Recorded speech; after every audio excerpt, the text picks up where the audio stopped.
4 simple steps to save your marriage. Each year in America alone, nearly 1 million marriages end in divorce. This is an incredible number. That would be as if all the citizens of Houston, Texas were divorced. Each divorce leaves 2 people. The question is how many of those marriages could be saved. Unfortunately, that is an invisible number. If your marriage stays together, it is hard to find in the statistics. As Marian Wright Edelman wrote, statistics are stories with the tears washed off. Can your marriage be saved? If I could answer that, I would be a wealthy person. I can tell you that if your marriage is in trouble and you do nothing, the outcome is guaranteed. If you do something, there is a much better chance that your marriage will be saved. And I can tell you, in 4 simple steps, what you can do to save your marriage. You can start right now. But you must understand that I said, simple. That is not the same as easy. These steps are not easy. They do, however, give you a path that you must follow if you want to change the destiny of a marriage in trouble. Here are the 4 steps. 1. Quit the blame game. Stop blaming your spouse and stop blaming yourself. This is the first step because marriages get frozen into a pattern of blame that immobilize any prospect of progress. Instead, the momentum gets dragged down and down. Blame is our way of avoiding seeing ourselves clearly. It is much easier to point the finger somewhere and say, it's their fault. But in marriage, you can just as easily turn that pointing finger on yourself and place the blame there, saying, it's all my fault. Unfortunately, blame feels good in the short term, but in the long term, it prevents any shift or change. So, even if you can make a long list of why you or your spouse should be blamed, forget it. Even if that list is factual, it will not help you put your marriage back together. Blame is the fuel of divorces. 2. Take responsibility. Decide you can do something. Change always begins with one person who wants to see a change. Understand that taking responsibility is not the same as taking the blame, see above. Instead, blame is saying, regardless of who is at fault, there are some things I can do differently, and I am going to do them. What buttons do you allow your spouse to push? What buttons do you push with your spouse?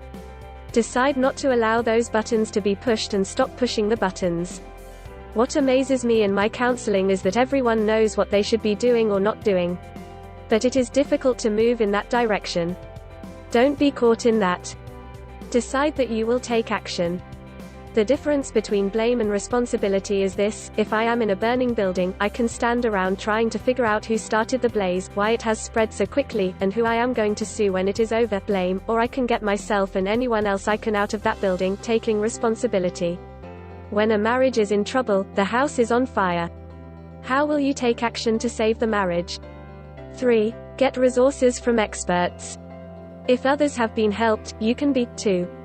Experts with a great deal more perspective and experience can be a real help in these situations. Do your research and divide the useless from the useful, then take advantage of the useful. Don't assume that your situation is so different from every other situation. I can tell you that after 20-some years of providing therapy, not too much new comes through my doors. Don't get me wrong, the story changes, but the dynamics are the same. Remember what Albert Einstein said, the significant problems we have cannot be solved at the same level of thinking with which we created them. In other words, what got you into trouble will not get you out of trouble. That requires a whole new level of thinking. And that is what you get from an outside expert, someone with a fresh perspective. 4. Take action. More damage is done by doing nothing, by taking a misstep. It is too easy to get paralyzed by the situation. Therapists often talk about analysis paralysis. This occurs when people get so caught up in their churning thoughts and attempts to figure things out that they never take action. It is not enough to simply understand what is causing the problem. You must then act. On a daily basis, I find people coming to my office with the belief that if they can just understand their problem, it will resolve itself. That simply does not happen.